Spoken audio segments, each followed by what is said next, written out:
Hello, I hope you're having a fantastic day. I can't share who I am and I can't even share my name with you, so for the future of this document I will refer to myself as Pepper. There's not much I can tell you about the day-to-day details of my job, but I can say that in this world there's plenty of supernatural things, creatures that can't be comprehended, cryptids, ghosts, even local horror stories. All of them are rooted in some sort of truth. It's my job to kill these things or at the very least protect the public from them. I tell you this because I believe everyone should know the creatures that go bump in the night are actually there. I want to start with an interview I had with the victims of one of these supernatural attacks. The document you read has been transcribed from audio to text. The name of the victim has been changed in order to keep their identity a secret. Tape begin 5:02 a.m. Pepper, Sarah, is it? Sarah, yes, that's me. Pepper, hello Sarah, my name's Pepper. I understand you've been through hell tonight, which makes sense if you find yourself in my office. Sarah, are you sure I'm safe here? What if it comes back for me? What if? Pepper, Sarah, I assure you nothing will get you while you're in this office. Now Sarah, I need you to explain everything that's happened. No matter how insane it seems, every detail, no matter how minor. If you think it's important to the story, then include it. I will inform you this whole conversation and further on will be recorded. Do you understand? Sarah, yes, I understand.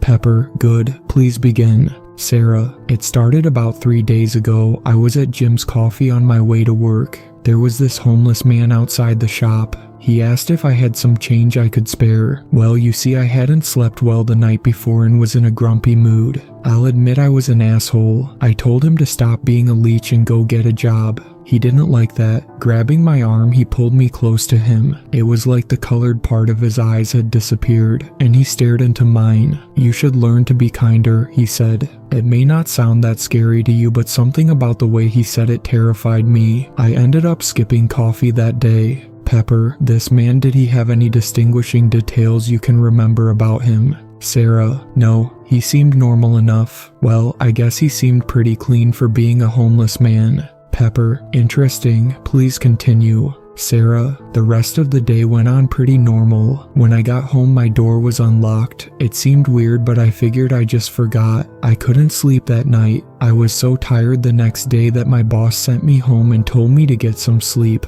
When I got there, my door was left open. There was no way I forgot to close the door. I went into the garage because I keep a handgun in there. I went through my house checking each room. I couldn't help but think of the homeless man. I got through the whole house finding nothing. I stopped in my bathroom to wash my face. I must have been super tired to leave my door wide open. I looked up into the mirror to see a figure standing right behind me. I didn't have much time to react. I grabbed the gun from the counter and snapped before firing a shot.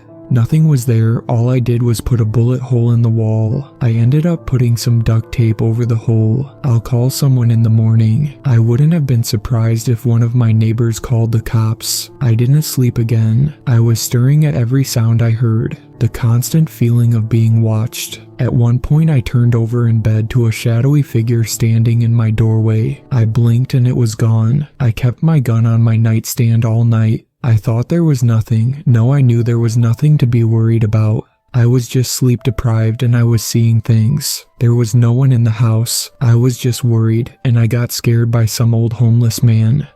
Pepper, that was a long pause. Sarah, this next part is just really hard. Pepper, take your time. We have all night.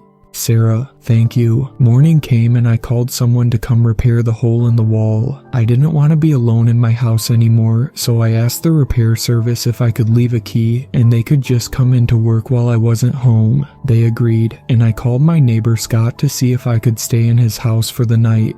He was a nice guy. Scott was a tall, skinny guy with brown hair and beautiful blue eyes. I always liked him. He let me stay and I went over immediately. I explained to him what was going on. He was supportive. We hung out most of the day and nothing weird happened. I started to think it was all in my head. I even felt safe enough to go upstairs and shower alone. I went back downstairs to go lay on the couch and sleep. Scott was just standing in the kitchen just staring at the fridge. "What are you doing, you weirdo?" I said while chuckling. He didn't respond. Something was dripping from his head. "Scott?" He turned around. Fuck. His lower jaw looked like it had been ripped out. His eyes were hanging out of their sockets. He fell to the floor. I ran to him trying to feel for a pulse. It was stupid. Who the hell could have survived that? I was just being hopeful, I guess. That's when I saw him standing near the couch in the living room. A shadowy figure, blood stained his hands. His eyes were glowing red. I was terrified. My brain was telling me to run. It was screaming at me to move. "Move your fucking legs," I screamed at myself. I moved hard, so I got out of that house and started moving through the brushes towards mine.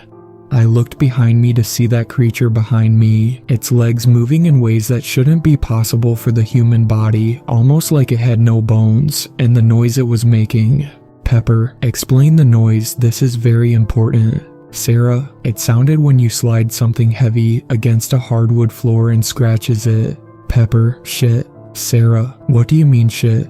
"Pepper, continue the story." "Sarah, I need a second to think." "Sarah, I tripped sometime while in the forest and when I did, I couldn't see it anywhere. I took my moment of peace to call the police. I tried to explain to the lady there was a shadow monster chasing me and it killed my friend, but the line was cut. I tried to call back, but there was nothing the call wouldn't go through. There it was standing above me, its mouth open to a white glow and something fell out of it on my forehead. It was a tooth. I'm sure it was one of Scott's. I crawled and cried as it moved towards me, mouth agape. It was gonna kill me. It grabbed me by my leg, pulling me towards it. Its mouth widened while pulling my legs in. I cried, I kicked, I screamed. I did everything in my power to escape. It all seemed hopeless, but then nothing short of a miracle happened. I heard the beautiful sound of a shotgun racking a shell before the loud gunshot. The round blew a hole through the creatures and it screamed in agony. I couldn't help but laugh at its misery. It let go of me and scurried off into the woods. The man with the gun took my hand and led me to his truck. Next thing I know, I was here in your office. Pepper, thank you, Sarah. This interview has brought a lot to the table, and I think I know what we are dealing with. My associate outside will take you to a place you'll be safe until we can deal with the entity. I promise you have nothing to worry about. Sarah, thank you. Tape end 6:17 a.m. I lied to Sarah, and while I truly feel bad about it, I was left with no other choice. See, the creature is something I've dealt with before, and it always ends the same way. The entity which the organization has named a yander. Yanders hunt those who fail the test brought upon by it. The test can present itself in many different ways, from an actual physical test to a morality test. In Sarah's case, I believe the test was the old man asking for change. After she was rude and failed to give the man the change, the yander chose her as the target. The thing about yanders is they are relentless in their hunt. They will kill anyone who gets in the way of their target. Their goal isn't simply to kill their target, but to consume them whole. Yanders cannot be killed, and it's best to give them what they want in order to avoid more bloodshed. Sarah could have avoided Scott's death if she simply never got him involved. But that being said, I must inform you of Sarah's eventual fate. I'm sure you could guess this, but she is dead. Sarah and my associate outside, who was also listening to the interview and had already figured it was a yander. 6:31 a.m., he went to a nearby motel which is owned by the organization. There, my associate left Sarah and went to his car to smoke, knowing by the time he was finished, she would be gone. He heard her scream and didn't return to the room until the screaming had finished. Just like that, Sarah was gone. I know you might think wrong of me and the organization I work for, but I assure you I did what would result in the smallest loss of life. While Sarah's death was unfortunate, it was necessary. While yanders are one of the many supernatural entities that roam our world, they are especially dangerous. Their test can be ultimately anything, and there is no way to know when a test has taken place. I inform you of this simply because I believe it is important to know. I leave you with this story with this one bit of advice. Always be scared. Hello, it's Pepper again. I appreciate everyone who took the time to read the last story. However, I like to emphasize the point of the story was not for entertainment but as a tale to be wary. People of the world are ignorant of the horrors around them, which is partially the fault of the organization I work for. I have another one for you, and this one is especially scary to me. Unlike the yander from my last story, which has been documented several times and is somewhat understood by the organization, there are only 2 living people who have seen and survived this entity I'm about to list. I am one of them. This was almost 11 years ago. I had only worked at the organization for roughly 5 months. This was the first case I was ever allowed on. I was a level 4 field agent at the time, which meant I wasn't allowed to be on a case alone and had to be placed with a level 2 field agent. The organization doesn't require you to be a tank of a human to work there. Due to the high turnover rate, most field agents don't live past their first year. I'm a short guy, not very muscular myself, and the only thing that kept me alive this long was my brain. The other agent I was placed with was in their 3rd year, and he has seen some shit. I didn't even meet the other agent till we arrived on the site. He was the exact opposite of me, tall, muscular, wearing a dress shirt, scars covered his hands, and he had one on his chin, and he had a fucking sword, along with 2 handguns, 9mm Berettas. I, on the other hand, had a flashlight and .38 revolver. At the time, I was young and I thought he looked badass. Despite his massive size, people took to calling him Mouse. Most agents had some sort of code name. No, I won't tell you how I ended up with the name Pepper. So first case, said Mouse. Yeah, well, first one where everyone isn't dead when I get there. I wouldn't be too sure about that. Most of these missing person cases usually end with us finding the bodies. There are a lot more cold cases than I care to admit. Mouse's voice was much softer than you would expect from looking at him. They give you the details, he said. Yeah, several missing persons have been reported around the area. Ages range from 14 to 44, 4 males and 6 females. You got 2 things wrong. First, 7 females have been reported missing. When was the 7th? Yesterday, a 9-year-old girl. That was the 2nd thing you got wrong.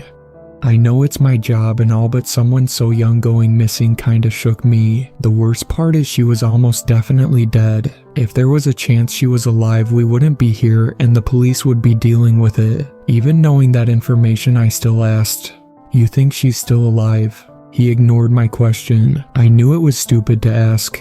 "They tell you about the sawmill?" he asked. "Yeah, it's abandoned and seems to be the center of the disappearances.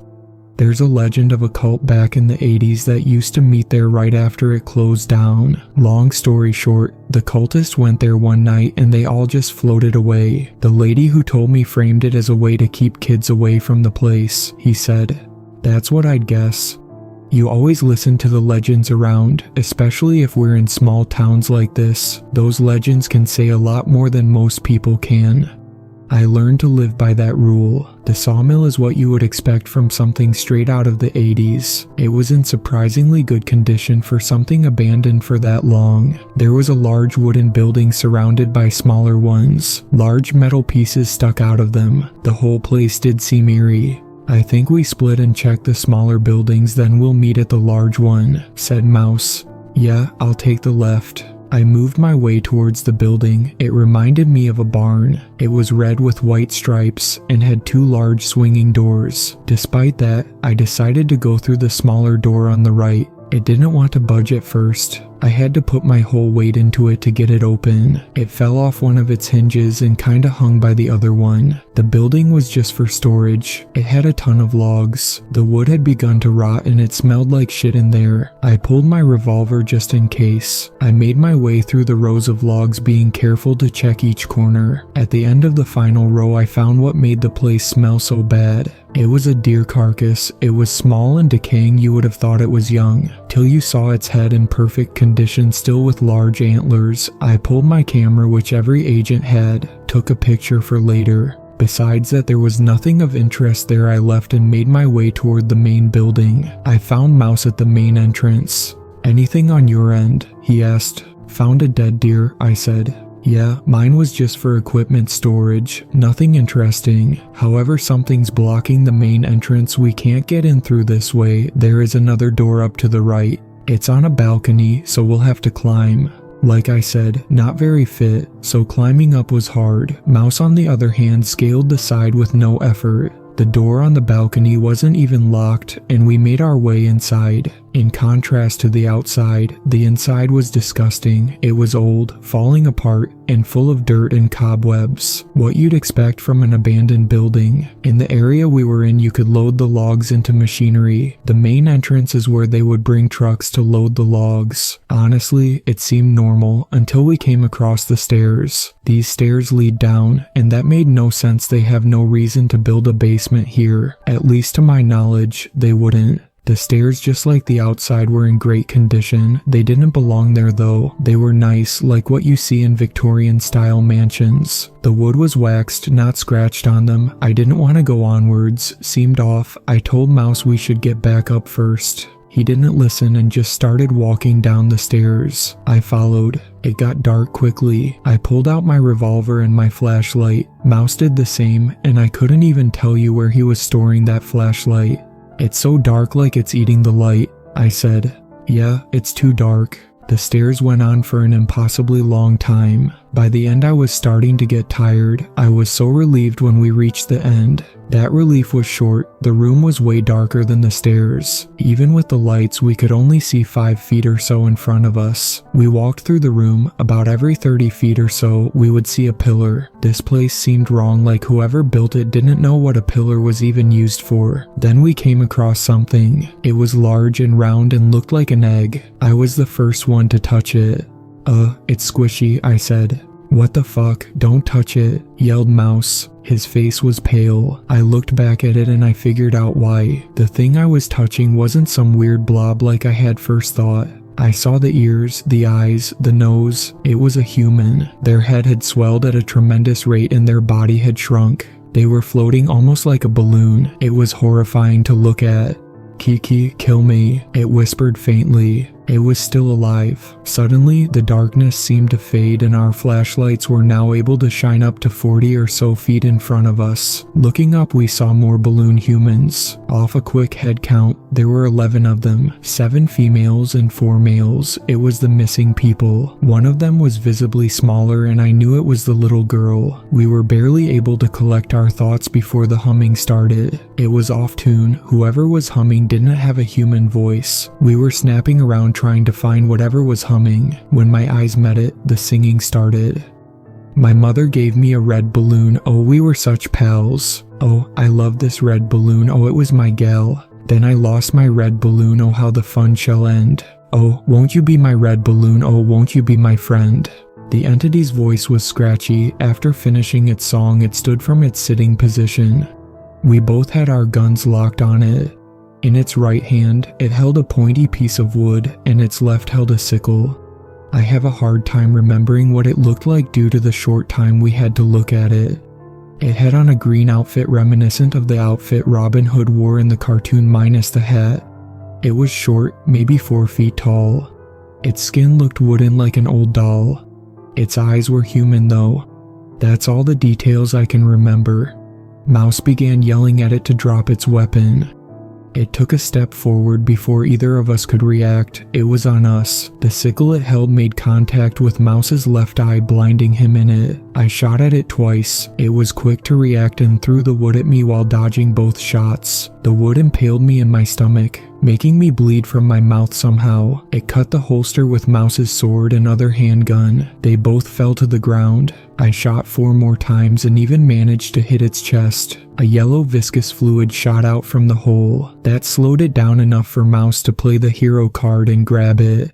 "Shoot it," he yelled. I tried, but I had no shots left. It sliced off Mouse's arm and he let go. It ran further into the darkness. I didn't want to let it go, so I picked up Mouse's other handgun and went after it. I figured missing an arm, Mouse would die anyway from the blood loss. Even with my flashlight, it had the advantage. I wasn't the hunter in this situation. It began singing its song again. I realized the meaning of the song this time. It kept making noises and moving through the darkness. It was toying with me, but I wouldn't let it kill me. I was watching its movements in the darkness, and I was able to pick up on the patterns. Like I said, brains kept me alive. Just as it went behind another pillar, I shot, barely hitting one of its hands. It screamed before moving into the darkness. I ran after it, but it made its way down another staircase. I made the smart decision to retreat and call for backup. Despite what I thought, Mouse lived, making him the only other living person to see that creature. I still talk to him and even ask him for advice on cases to this day. He, however, isn't sent on many cases due to him missing an eye and arm. The case was decided to be too much for us and was placed with more experienced agents. Despite that, no one ever saw it again. It was discovered the stairs kept going for miles, and it was deemed safer just to seal it off the stairs and cut off the public from accessing the sawmill. The human balloons were taken and humanely put down.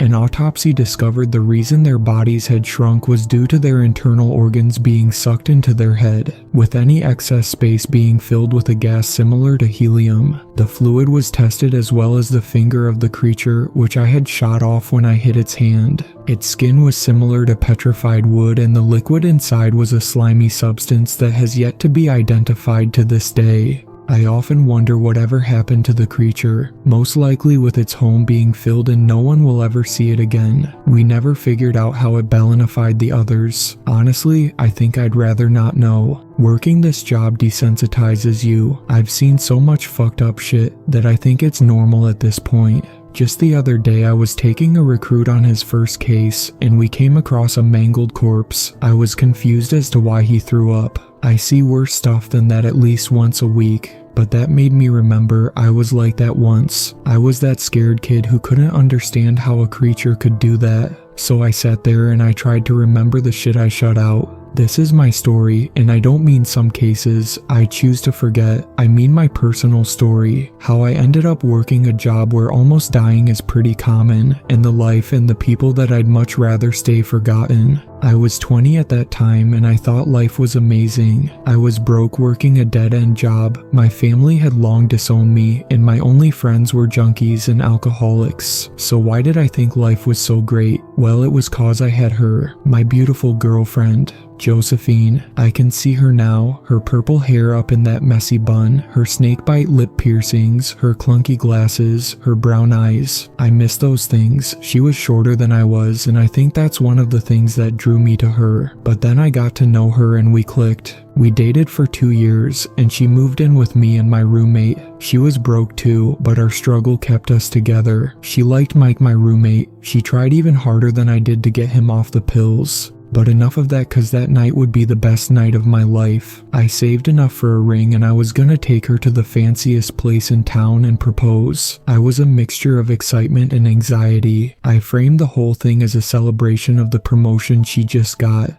Arriving at home, I saw Mike coming out of his room. He looked like shit, probably coming down from a high. Mike had been my friend since middle school. I guess that's why I kept him around so long. He couldn't keep a job and what little money he had he spent on pills. I gave up trying to help him a long time ago. "Where are you going tonight?" Jay's getting ready to, he asked. "We're having that celebration dinner tonight." "Oh shit, that's tonight. Fuck, let me get ready." "Who said you're coming?" "I did," Josephine said. I can still see her in that outfit. We were going to a nice restaurant, and despite having nicer clothes, she didn't dress up. She was like that, never liked being the center of attention. "We're celebrating me, so I figured my friend should come," she said. I didn't fight her, I always gave in to her. Mike coming threw a thorn in my plan, but I figured I could bribe him to go away. The drive to the restaurant was full of them discussing what they would have to eat. I sat silently pissed off. Looking back at it, I'm glad he came. The restaurant was named Clive's and I don't think it's still open. I couldn't find any information on it before posting this. I'd been there once when I was little and my family still talked to me. From what I remember, the food wasn't very good, just expensive. That was the appeal, and Josephine had never been. She and Mike ordered drinks, and since I was driving, I didn't drink, though I desperately wanted to just to help calm my nerves. A man was leaving the restaurant, and at the time, I didn't think anything of him. We had our full meals, and just like I remembered, the food wasn't great. Mike and Josephine shared the same sentiment. It was time to put the plan into action. I pulled Mike to the side. "I need 20 minutes with just me and Josephine. I'll give you $10 to go get a drink or snack from the gas station," I said. "Shit-free money, you got it, sir." Clive's was a short walk from the park where Josephine and I met. That's where I was gonna propose. We made the walk landing in front of the pond, the same place where I bumped into her on a drunken binge. That day was the first day anyone had asked me if I needed help. That day I fell in love, and she saved me. "Beautiful night," she said. "Not as beautiful as you," I said, pulling out the ring and bending down on my knee. "What are you?" "Oh, Josephine, since the day you said those first words to me, I knew you were the person I wanted to love and hold, to walk through the struggles of life with, to die with. Will you make me the happiest man alive and marry me?" "I will," she said, tears in her eyes. I put the ring on her finger and stood up, her lips locking into mine. I was the happiest I've ever been and will ever be. My happiness turned to confusion as I saw the man running behind her, the same insignificant man from the restaurant. Normally a man sprinting at full speed would scare anyone, but the thing chasing him was much more terrifying. "Help me please, God. Oh hell." His sentence was cut short as the creature jumped on his back, slamming his face into the concrete. The creature was human-like, with no clothes, but lacked genitals, so I guess it didn't need them. It was long and running on all fours. Its eyes were pure black, and its face was shaped similar to a deer. It looked at us, and I saw its mouth try to form a smile. We were its target now, and it came right for us. I don't remember anything until we made it to the car. Mike was sitting there drinking his Red Bull and eating a honey bun. We quickly hopped in and I popped it into drive. I swerved around the corner. Mike got slammed to the side in the back seat. "Dude, what the fuck?" he yelled. "Babe, it's still behind us," Josephine said. Mike looked behind the car watching as the creature started to gain on us. It had to be running 50 miles per hour at this point. "Oh fuck, dude, drive faster." I swerved into my neighborhood and I thought I lost it. Looking back, I should have just driven to the police station or something, but I returned to my place swinging open the door and running to Mike's room. "Call the police, one of you," I said. "What in the hell was that?" Mike asked. "Like we know," Josephine said. "Mike, where's your gun? Where's your fucking gun?" I yelled. "I got rid of it, dude." Just then we heard it banging on the door. I grabbed Mike and Josephine and pulled them into Mike's room. It was in the house. Josephine's phone was out in the hallway. We could hear the operator answer the phone as it was crushed under the creature's feet. Mike pulled out a pill bottle and I smacked it from his hand. It was no time to be getting high. I began trying to open the window. Mike pinned himself against the door like somehow his weight could stop it. Just as I got the window open and turned around to tell them to come through, the creature's arm went right through the wood of the door. It reached and grabbed Mike and he desperately tried to get away. Josephine went to grab him, but it was too late for him. We both watched as it snapped his neck. I don't know if he died instantly, but I'd like to think he didn't suffer. Fear makes you stupid. We should have just got back in the car. I left it running, but no. We ran down the streets of our neighborhood yelling for help. It was 1 a.m. By this time, no one was gonna help. No one was awake to help. I had a small moment of weakness. I let go of Josephine's hand and kept running. I was 90 feet ahead of her before I even realized she had fallen. I turned around to help her, but it was there standing just over her. Me and her locked eyes and she mouthed those words, "I love you." It hit her hard upside her head, so hard. She flopped her body and went into dead weight. I froze. I stared into the eyes of the creature. It began trying to form its smile. It walked towards me. I didn't move. I gave up. It killed the only two people who gave a shit about me and I didn't care anymore. It could have me. I looked into the ground waiting for my eventual fate. When I heard a loud crashing noise, I looked up to see a man getting out of the truck. The creature lay writhing on the ground in pain. I thought some random bystander hit it, but no, this man was carrying a large rifle. He placed his boot on the neck of the creature before shoving the barrel into its mouth. With one loud bang, it no longer had a head. He turned around to look at Josephine's corpse before he began walking towards me and put out his hand. "Looks like you had a real shitty night," he said. He took me to his truck and we began driving away. "Don't worry, I'll send someone for the bodies for now. Let's get you out of here." I'd later know this man as Trojan. He would be my first introduction to the organization that I now devote my life to. He also is the toughest son of a bitch I've ever met. The creature I ran into that night was one of a species. They're called Hausbrecher, and the one I met was only a juvenile. The adult ones are way worse, and if it was an adult I would have surely died. They typically stay in the wild, but when one finds themselves in a city, it's a bloodbath. The one I met that night killed 27 people in 3 days. I've met 4 other ones in my time in the organization, and while all of them have been killed, it's never blood-free.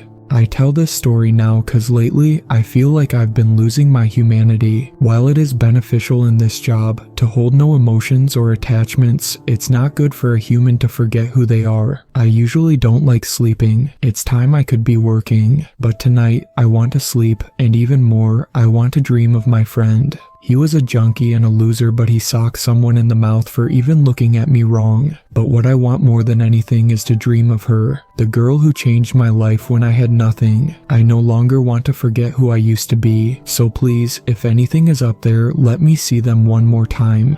Thalassophobia is the fear or phobia of large and deep bodies of water. These can be lakes, rivers, or the ocean. It's become more mainstream in the last couple of years. Games like Subnautica or Iron Lung have shown people the extent of those fears. It reminds me of something from my teenage years, or should I say someone.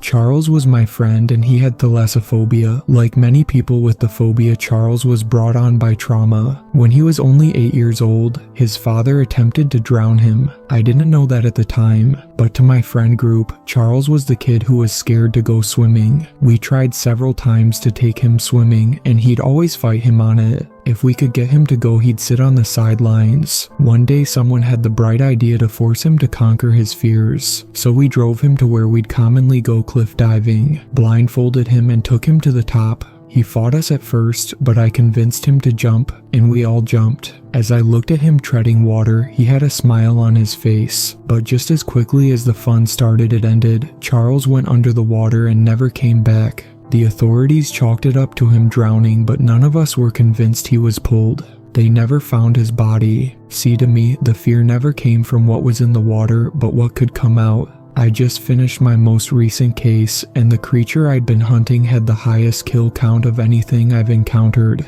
I was one of 4 agents placed on this case, which is unusual for the organization and is one of the few cases I've been on with more than 2 agents. There was me, a level 2 field agent, Flamingo level 2 field agent, Recruit Sim, a level 4 field agent, and Trojan, a level 1 field agent. I'd never worked with Flamingo and Sim was assigned under me for this case. It was his first case. "Oh man, this is nerve-wracking," said Sim. We were driving to a diner nearby from the case location. Here we'd meet with Flamingo and Trojan. "First cases are like that," I said. "Why do they call him Trojan? According to everyone at training, he's a big deal, but no one knew where the name came from." I chuckled. "I'm afraid it's not 'cause he's a badass or anything." "So he's not a badass?" "No, he's a badass. Just ask him and I guarantee he'll show you." The diner looked like every roadside diner you'd ever seen. We usually choose places like this when Trojan and I work together. Man loves 3 things in the world, and the first one is food. Walking in, I saw Trojan and who I assumed was Flamingo in a booth. "Pepper, great working with you again," said Trojan. "Nice to meet you both," said Flamingo. They had already ordered food. Trojan knew what I liked. It's confusing though for something they deemed so dangerous to send us all out. "Why would they have us bring a recruit?" Flamingo said. "It was a last-minute thing. I haven't even got a case file and was hoping you'd share yours," I said. "Of course." Trojan slid a file across the table. I picked it up first and was shocked at what I was reading. It was a campground, and a very popular one, not the first one I've been to, but this one from what I was reading shouldn't even be open. This can't be right, I said.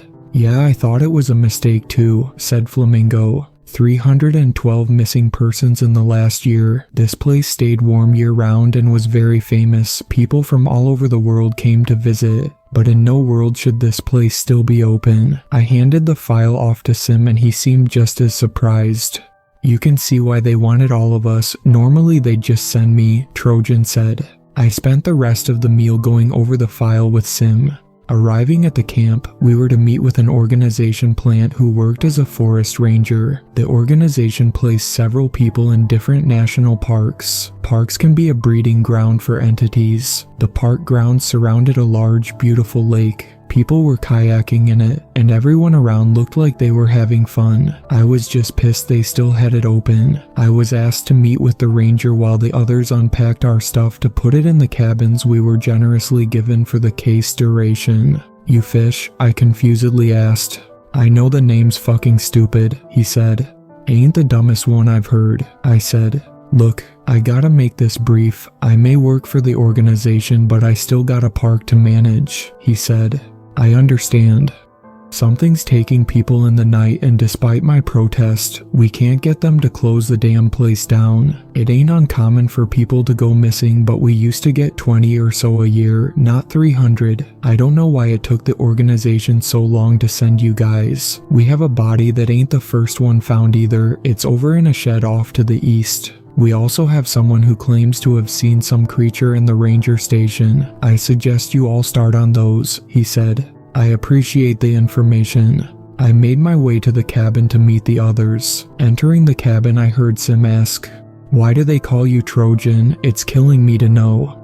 Flamingo and I started laughing while Trojan pulled out his wallet. He reached in and pulled out a condom, a Trojan condom. Sim stood there looking pissed. You're fucking kidding me, Sim said. I dropped this once and no one would let me live it down, Trojan said. So what did you fuck a flamingo for your name? Sim said. No, Flamingo said, pulling up his pant leg to reveal a flamingo tattoo. So what's your story? Sim said, staring at me. Maybe I'll tell you one day. I shared the information with them. We decided to split. Sim and I would check on the corpse, and the others would interview the person in the station. Sim seemed nervous as we walked up to the shed. I opened it. From what I'd been told, the smell was horrible. Sim threw up. It didn't affect me. The person had several broken bones. Their limbs were bent in a direction that was not possible. Their skin had been somewhat dissolved. I'd seen stuff like this before. The body had been eaten and regurgitated. So it's overeating, I said. How can you tell? Sim said, trying to recover from his nausea. The body has been partially digested, but whatever did this threw it up. That leads me to think the creature has always kind of been here. I'm not getting it, Sim said. The park normally gets 40 or so missing persons a year. Most of those are probably from the creature, but this year the missing persons have drastically increased. I don't think that's the fault of the creature. Something's helping it then, asked Sim. Bingo. We met back with the others to exchange information. According to the person who had seen a monster several nights ago, he watched as a human-like creature with legs that seemed like jellyfish tendrils came from the lake and wrapped its tendrils around the person and pulled them into the lake. Did they mention seeing anyone else? I asked. No, that's all the info they gave us. Said it was too dark to discern anything, said Flamingo. I think we start patrolling the lake at night to see what we can find, said Trojan. I had to take Sim with me. I couldn't let him go on dying. The rest of us split up. We followed the edge of the water. Sim pointed out footprints leading down the lake. We followed them. They led us to a man. Sim foolishly yelled at the man to get down with his gun drawn. The man ran off into the woods and we were unable to follow. I reprimanded him. Where the man was standing, there were imprints in the dirt similar to snake tracks. Trojan found tracks similar to the ones we found. We met back at the cabin close to the morning to discuss our findings, but one of us was missing. Flamingo didn't return. 2 nights passed, and we waited for him. Sim looked like he was going insane waiting. He couldn't help but feel guilty, like somehow he was the reason Flamingo was missing. It didn't bother me or Trojan. "We can't keep sitting here waiting," I said. "I agree, we'll head out tonight," Trojan said. Sim didn't like it, and I didn't like him going. Sim's young, and this case seemed too much for a starting case. The night came and I asked Trojan to take Sim. He had much more experience than I. I returned to the spot where we saw the man, and to my surprise, he was there. I called out to him and turned to me. "The violent one isn't with you," he said. "I got him working with someone else." "You're here investigating the deaths, aren't you?" I was getting closer to the man. I could pick out his details now. He was normal, with blonde hair and average height, wearing jeans and a blue hoodie. "Do you know anything about them? The deaths, I mean," I said. "I am the one feeding Dagon. Your friend made a great sacrifice." I was a few feet from now. Did I hear him right? He was feeding the creature and was calling him Dagon, the fish god. Flamingo, that must have been my friend he was talking about. I had my hand on my revolver now. "Goodbye," the man said. Just then I felt something around my ankle. I was being pulled into the lake. I barely had time to take a breath. I fought back against the thing around my ankle. Completely under the water, I could feel the creature enveloping me, desperately trying to reach for my knife in my belt. I was getting dragged around the bottom of the water, and I could tell my arm was bleeding. I could feel the tips of my fingers on the handle of my knife. But once again, I was jerked around, moving me away, forcing me to restart the journey to my knife. I got my blade barely. I began stabbing at the tentacles. They let go, and I began desperately trying to swim toward the surface. I had no air in my lungs. I was taking in water. Just then another tentacle took me, and I had no air to fight back. I thought of Flamingo and how this is what it felt like while he was dying. Light began leaving my eyes, and if it wasn't for the angel Trojan, I'd be dead. I watched with my final bit of sight as the creature met the blade of the Trojan. I woke up on land to Sim attempting to give me CPR. "You can stop now," I said, coughing up water. "Oh God, you're alive," he said. I looked over to see Trojan next to the same creature that had taken me. He had filleted the creature, and inside were the remains of Flamingo and 2 others. I didn't know him well, but someone so experienced getting him so easily was scary. I didn't even realize the creature was there until it grabbed me so I could see how it got him. How I didn't notice though was the worst part. It was a massive 23 feet at least. Each tentacle was almost 10 feet long. It was brown, matching the color of the lake. It had 6 eyes, and its mouth was right above the tentacles. It looked like a squid somewhat, but had fins as well. Never seen anything like it. We began hearing yelling. "No, you bastards. How could you kill the Lord like that? Oh, you be punished severely, you fucking..." The voice was cut off by Trojan, who knocked him out. It was the same man I talked to. We called the organization in to clean up the creature. The man was taken in by the organization where he was interrogated. He admitted to helping feed which he called Dagon, but claimed he was being controlled by it. If that's true, then it is a first for me. Sim decided to leave the organization, claiming he wasn't cut out for the organization. I'm glad he left. I wouldn't want him to end up like me. I did almost die. That reminded me of my humanity. I can't leave the organization at this point. I spent a large part of my life here, and honestly, I can tell I don't have much time left. The Ash Mountain incident may be the most important event in the organization's history. If you tried to find information on it, you wouldn't be able to find it. At least to the event I'm referring to. When I joined the organization I work for, it was one of many at the time that dealt with the unexplainable. The Ash Mountain incident caused the merging of several of the organizations to create the superpower I now work for. If I were to talk about the entirety of the incident in detail, I could write an entire story just about that. Unfortunately, I was not there for the incident and was merely sent to deal with the aftermath. However, I can give a brief overview of the incident.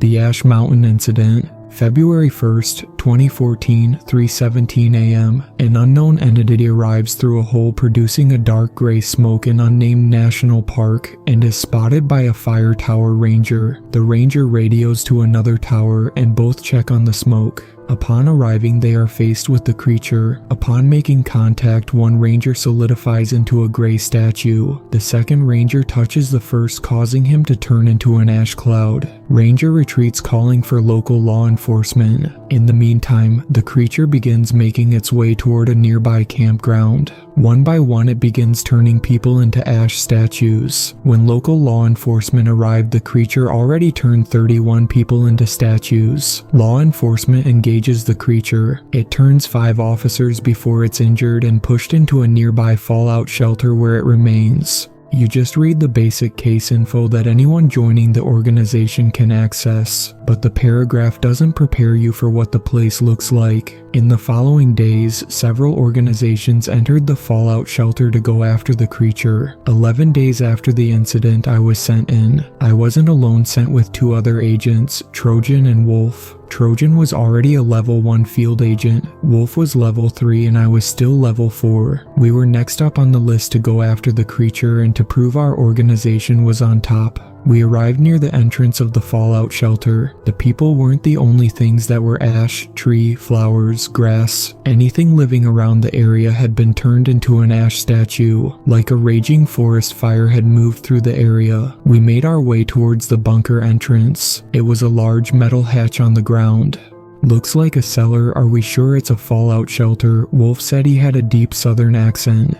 We lifted the hatch. After you, pretty lady, Trojan said. Haha, you so funny, I said, heading down the ladder below the hatch. When I reached the bottom, I yelled, I don't see anything. My sentence was cut off by the hatch slamming. I flipped on my flashlight and began scanning around me, the light scanning over the multiple ash statues of people. All right, assholes, open up. I looked up only to see the ceiling was much shorter than it should have been, and the hatch was gone. I was alone amongst the ash statue. I was sure that I would be the next to grace them. I was shocked by the amount of people down here. These were all members of organizations similar to what I worked for. They were all experienced in this field. Yet they all were caught and killed by this creature. What scared me was their faces, the pure look of agony upon them. I could tell their death was painful, and the way they died froze that look right into place. You could still smell the burnt skin and hair. I found myself needing clarification with the fallout shelter itself. It was an older design, like something from the 50s. I wondered why it was so far out in the woods. The nearest town was more than 45 minutes away. A rich family owned part of the mountain and had for some time, way back before the 50s. Maybe they built it. The layout didn't make sense. Most fallout shelters aren't entire facilities underground, but that's what this was, a facility. The long hallways were still powered by the faint light of dying light bulbs. Like the place had been somewhat maintained, even through the cobwebs and dirt, signs of life remained. One room I came across had a makeshift living space, a bed made of cardboard, a lantern, blankets, old food, and water. Someone was living down here, something other than the ash entity. Whoever it was, most likely taken by the entity, just another statue among the rows of others. The whole place seemed like something you'd dream about, like a maze. Hallways lead to nowhere, rooms that seemed pointless and constantly ongoing. Between the dim light bulbs and my flashlight, I had a decent amount of light. A welcome change to most of the cases I had been on. Of course, that didn't last long. Suddenly my flashlight went out. The light bulbs followed soon after. Now I was in complete darkness. Darkness can do a lot to the human brain. When you are in complete darkness, your body has no concept of time. In my head, hours passed, but I couldn't tell you how long I was down there. On top of that, it's not uncommon for governments to use it as a torture technique. When your brain has no sense of what it's seeing, it causes it to fill in the blanks. Isolation causes you to hallucinate. You add the two together, and you get a real shitty time. Soon my head started playing tricks on me, and suddenly I could feel things moving around me. I tried talking myself out of it, telling myself there wasn't anything there, but the problem was something was down here with me. Something had to take the lights out in the first place. I had 36 bullets on me and 6 more in the gun. I could use that light to give a brief view of the room. But that came with risk, not much ammo, and I could easily hit something and the bullet could ricochet. I waited, but the risk was worth it. I decided to shoot down the way I thought I came from. Bang, one shot gone, giving me such a brief glimpse of light. but it was enough to see the ash demon 20 feet away. I didn't know how quick it was or how easily it could kill me. It waited this long to attack me, so something was stopping it. During the initial fight with police, it was rumored it was injured, and that's why it made its way to the shelter. Not many creatures you meet in this career fear firearms, but this one did, and that was the only advantage I had. I shot one more time where the creature had been seen. Just like I thought it was scared of the gun, it retreated further into the darkness. The lights came back on once it was gone, leading to the theory it was the one controlling the lights. With the lights back on, I reloaded my revolver and went back to freely roaming the facility. I'd been counting the ash statues. 112 were people dead. We were all sent in with barely any information, sent to die so that the higher-ups could show each other had the bigger balls. But the naive me didn't think that he was to focus on killing the creature for the glory of the organization. If I could go back now, I would slap that kid and tell him to move on with his life, and that this wasn't his calling. But no, I'm that kid, and I gotta live with my choices. 112 naive kids in there, and only through a miracle that I wasn't 113. I saw it again staring at me from just beyond the light of the room. It didn't take out the lights this time. I watched to figure out what it was thinking. I couldn't make out the details besides what I had seen from the flash of my firearm earlier. Looked just like the ash statues around me, but it was gray instead of black. I aimed the revolver at it and shot missing. It came at me dulling but not taking out the lights. I choose not to fight but to run. Every once in a while I look back and shoot at it. It was quick, but I had the speed advantage. I was going farther into the facility. I turned a corner and tripped over a statue. It exploded into ash and I was on the ground. It came at me. I shot it and hit its stomach. It was hurt, but knocked the gun out of my hand. I was hopeless, and just then the hatch opened above me. I hadn't even realized I'd made it back to the entrance. The ash demon began to burn and burst into its ash cloud. It died that easily. The light was what hurt, and I realized why it cut the lights in the first place. It didn't come in here cause it was hurt, just cause it was dark. I looked up to see Trojan and Wolf. I was covered in ash. "Did you kill it?" Wolf said. "Kinda. They took me out of there. I couldn't wait to shower and get all the ash off of me." Trojan stopped though to get me something to eat. I was down there for 3 hours, so he figured I must be hungry. He handed me some cheese fries. When I looked down at them, some ash fell from my hair right into. Then looking at the black dust, I couldn't figure out if it was human or the creature. "I don't think I'm hungry," I said, looking at my food. Trojan looked at it too. "What, you scared of some pepper?" Wolf said, trying to make a joke out of it. Trojan liked the joke, and for the rest of the ride, they began calling me Pepper. Guess the name just stuck. I hate that name. "Hello, I'll keep this part swift. Unfortunately, I am not the man you know as Pepper. If you have read the previous parts, you have at least heard of me. People call me Mouse, but I'm not here to tell you my story. I won't keep you in the dark. Pepper is dead. I wish I could say he got out, that he went on to have a normal life, and he was no longer haunted by his work. But no, he died how he lived, buried in his work. I'm loyal to the organization I work for, and I will be to the end. So loyal that I thought about not putting this out, and even after deciding I would not use my code name. But I guess in the end I was more loyal to my friend. Pepper kept notes of all his cases. Some of the stories you read were straight out of his journal, and I'm almost surprised that he didn't make the stories as long as they are in his journal. But I understand why he didn't think this one was gonna be longer than the rest. This one coming straight out of his journal. It's his final case, the one that got him to the end. It was an honor to be part of it. Pepper's journal. Only a couple of days have passed since the last case. The organization already called me in for another one. This one was different. I walked into the same meeting I'd been in so many times before, ready to be sent on another near-death experience. Before getting my case report, I was handed something else. The director slid me a little gift box. I was confused. Was it my birthday or anniversary? I don't keep track of that stuff anymore. I opened it and was shocked. "Congratulations, Pepper," the director said. "I never thought I'd live to see this day," I said. It was a badge similar to the one I always kept on me, but with one key difference. This one said Level 1 Field Agent. That made me one of 4 agents in the organization with that rank. With that, I was given a case file. It was another unusual one I was leading, not the first one I've led, but this one allowed me to choose 2 agents of any rank to come join me. Of course, I chose Trojan. He was the number 1 agent in the organization and one of the few I knew I could trust. For the other one, I wanted Mouse with me. Even with his lack of arm and eye, he was still one of the smartest guys I knew.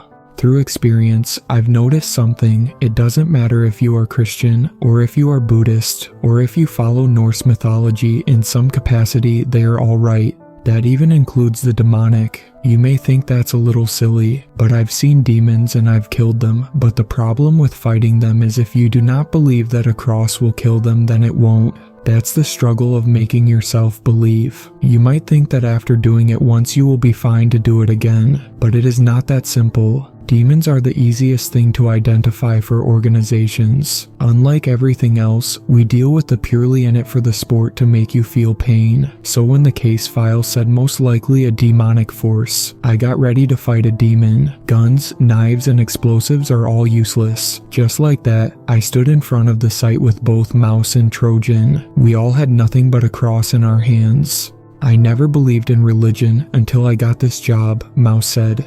I don't think there are biblical demons. More like a monster that was born from the idea we have of demons, Trojan replied. Looking at him you'd think he was nothing but a meathead, but he was often very insightful. So you don't believe in an afterlife? Mouse asked. I'd rather there not be one, Trojan said. The site was a mansion, a modern one. Some rich oil tycoon lived there at some point, but he's been missing for some time. His disappearance was investigated by local authorities who were attacked. There was only one survivor. He described what they were fighting as a humanoid constantly shifting his form. Bullets didn't do anything to it. They could move the room around them. It constantly changed the layout of the mansion like it was trying to keep them stuck there. We opened the door and the mansion was beautiful. Marbled floors, several large glass windows couldn't be seen through, and a large gorgeous chandelier. We keep together, we split, it kills us all, I say. You act like we ain't ever killed a demon, Trojan replies. Doesn't matter, this one feels different.